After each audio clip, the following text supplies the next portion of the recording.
clip này xin chia sẻ một số ý kiến chủ quan của mình về so sánh cầu câu đua Shimano X-Prime với Shimano Zodiac. Mọi ý kiến đóng góp phản hồi xin mọi người bình luận dưới comment nha. Trân trọng, Shimano là thương hiệu cao cấp mà không xa lạ với các anh em cần thủ chuyên nghiệp tại Việt Nam cũng như nhiều nước trên thế giới. Khi nói đến dụng cụ câu cá của thương hiệu Shimano là nói đến những thiết kế đẹp mắt, sang trọng và chất lượng không thể nào chê nổi của thương hiệu này. Shimano là một thương hiệu về dụng cụ câu cá cắm trại, giải trí của Nhật Bản, trong khi đó về độ cẩn thận, uy tín và chăm sóc khách hàng cực tốt thì không có một nước nào có thể hơn họ.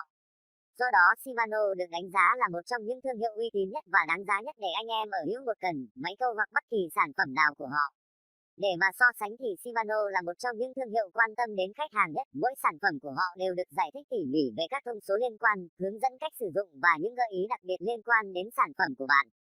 Do vậy, khi sử dụng một chiếc cần của Shimano, bạn sẽ biết được đầy đủ thông tin liên quan như nên dùng dây phe nào, dây leader nào phù hợp nhất, cần đó dành cho máy đứng hay máy ngang, những loại mồi phù hợp với cần và trọng lượng của con mồi như thế nào.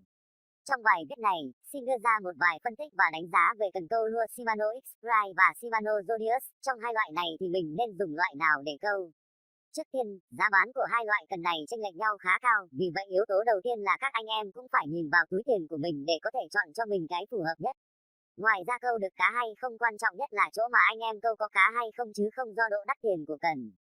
Tuy nhiên với những anh em có mức tài chính đáp ứng được thì đây là một bài viết rất hữu ích dành cho bạn. Shimano X-Prime và Shimano Zodiac đều có thông số 1610m và các thông số khác đều giống nhau, kể cả thông số mồi lua, chiều dài cần, độ cứng của cần.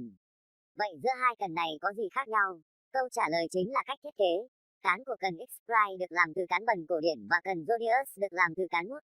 Cán của cần X-Prime thấm hút mồ hôi và bám tay khá tốt nên hợp với những anh em mà thường ra mồ hôi tay câu ở những khu vực hoặc mùa nóng và ẩm. Cần Zodiac được làm từ cán mút nên sau khi dùng một thời gian nó sẽ bị bóng lên, dễ chân trượt khi cầm lâu. Do vậy nếu điều kiện tài chính đáp ứng được mình sẽ thiên về cần X-Prime. Về pha lăng cần chắc chắn nó cũng sẽ khác nhau do giá thành hai loại cần chênh lệch khá lớn. Có thể khác nhau về chất lượng carbon hoặc vật liệu khác, tuy nhiên nhà sản xuất không công bố nên về pha lăng thì cũng không rõ lắm. Ngoài ra chất lượng khoen cần của Zodiac là Alkernite. Alkernite mạnh hơn 80% và nhẹ hơn 20% so với oxide nhôm aluminum oxide. Ngoài ra công đoạn đánh bóng bằng mũi dao kim cương làm cho vòng khoen Alkernite chân mượt hơn so với vòng khoen khác. Còn chất liệu khoen của cần X-Prime là silicon carbide, còn gọi là xích. Xích là một trong những loại gốm sứ cao cấp nhất hiện nay.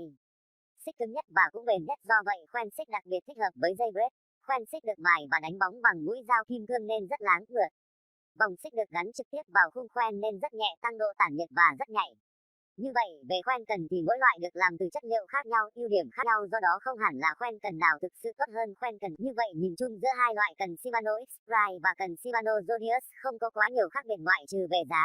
Do vậy nếu các bạn còn lựa chọn và phân vân cho cây cần câu đua của mình đến từ hãng Shimano thì Shimano X-Prime và Shimano Zodiac đều tốt. Nếu tài chính của bạn không thành vấn đề, các bạn có thể dùng Shimano X-Prime để trải nghiệm, còn nếu với mức tài chính vừa phải mà vẫn muốn sở hữu một chiếc cần câu đua của Shimano thì Shimano Zodiac thực sự là một lựa chọn tốt nhất.